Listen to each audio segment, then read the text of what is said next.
Hey, what's up, everybody? DFS Rico coming at you with my picks and insight for this MLB 11 game slate on Draftkings for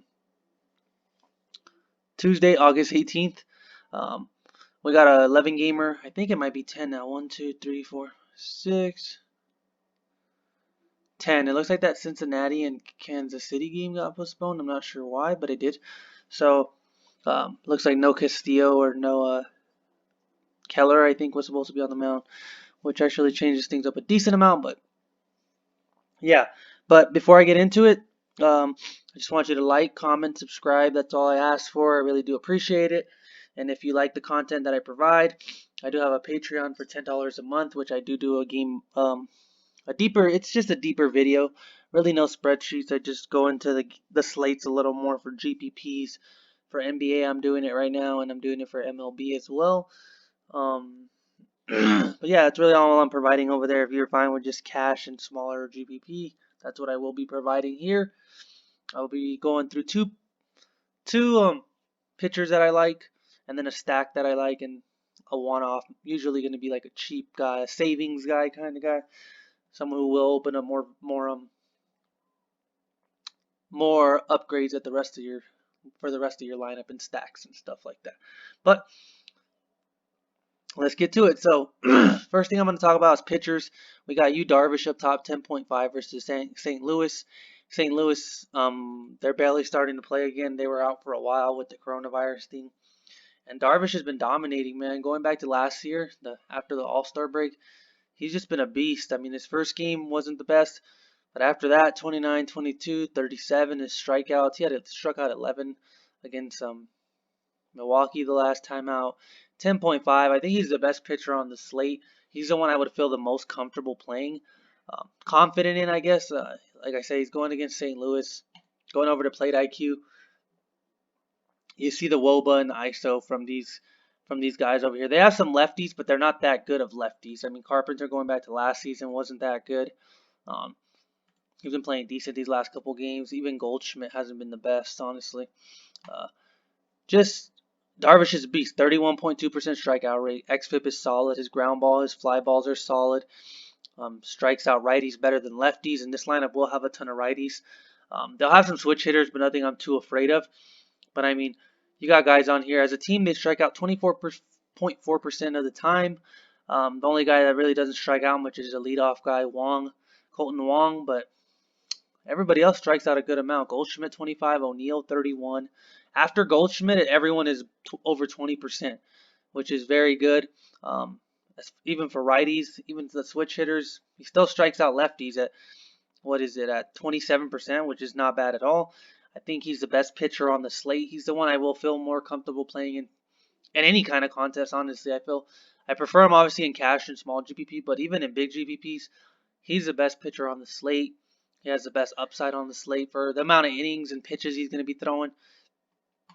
I mean, obviously, if Blake Snell was out there getting the pitchers he was getting that one season when he won the Cy Young, I'd like him a lot more. His pitch count is going up, though, for Blake Snell. I mean, you see his pitch count 46, 53, 59, and 70. It's been trending up, which is what we want to see. I assume he gets like 85 pitches today, unless he gets destroyed early on. But do remember that the Yankees lineup isn't that um, potent right now. With I think Judge and Stanton are still out for sure. So 10.5, Yu Darvish is the way I would go.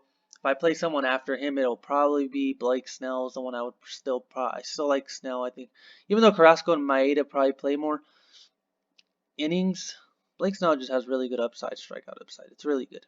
I mean, in 3 innings, he played against his team, held him to 0 runs, 0 hits, 5 strikeouts in 3 innings, 15.6 points. I mean, he goes out there and gives us 6 innings today. Could look very good. So I do like Blake Snell, fairly good amount, but I do prefer Yu Darvish as of right now. Next pitcher I want to talk about. I mean, you got some good guys here. Dylan Cease, Tanaka, not a big fan. Peterson's the guy I'm going to talk about. David Peterson at 7.6, lefty going against Miami. In a good matchup, Miami's not the best offense. Peterson's not the best pitcher either. I mean, he's been looking solid this season. Looking at his lineup, His stats put up 13, 19, 13, and 18. He's played some good offenses. Boston, Atlanta, and Washington. He did just play this matchup a couple starts ago. Put up 13.1 fantasy points. He allowed 4 hits. He's not much of a strikeout guy. He's really just like a ground ball guy, and I kind of just like pairing him up with Darvish just because he's safe. Not safe, but I just like him in the sense of uh, the savings that he's going to give me. It's kind of hard to pair up Darvish with like Snell or Cease. I mean, you can do it. There's going to be some cheap bats. Every day there's always cheap bats. Cheap bats that will open up value for your lineup and let it easier to pay up for guys. But I just like pairing them with Darvish. I like the savings it gives me a little more flexibility in my uh, in my lineup. But you see, he's more of a ground ball guy. He's 19.3% strikeout rate going back to last season. He's much better versus lefties than righties. But this lineup is it's decent. They have some good bats on here. I mean, Villar, Aguilar, Dickerson, even Cervelli's been pretty decent. But I'll play Peterson and hope for the best, honestly. I think he'll come through, I believe. So those are the 2 pitchers I like for cash and small GPP. Next thing I want to talk about is stacks. And I am going to be going to the Dodgers. I think they're the best stack on this slate. Going against Seattle. Going against Marco Gonzalez, which actually has had some good games. Not even gonna lie, they're still my favorite stack. He's had some good games versus the Angels, 27.9, 26. He has good strikeout stuff, but he's had some bad games versus Houston and Texas, and I'm hoping it continues right here against the Dodgers because I will be playing a pretty decent amount of Dodgers tonight. But let's go over to the hitters. First guy I'm going to talk about 6.1 Mookie Betts. Already plugging him in, it's going to drop me down to 3.6 remaining salary per player. But Betts has just been on a tear lately, 21. Ever since he had that 53-point game with the 3 home runs, he's still been very good. And he's going against a lefty. Where is he at? Oh, right here. So he's going against a lefty. Mookie Betts is good against both sides of the plate. He doesn't strike out much. He's good at getting on base. Creates a lot of contact, 89% contact. His hard hit rate is solid.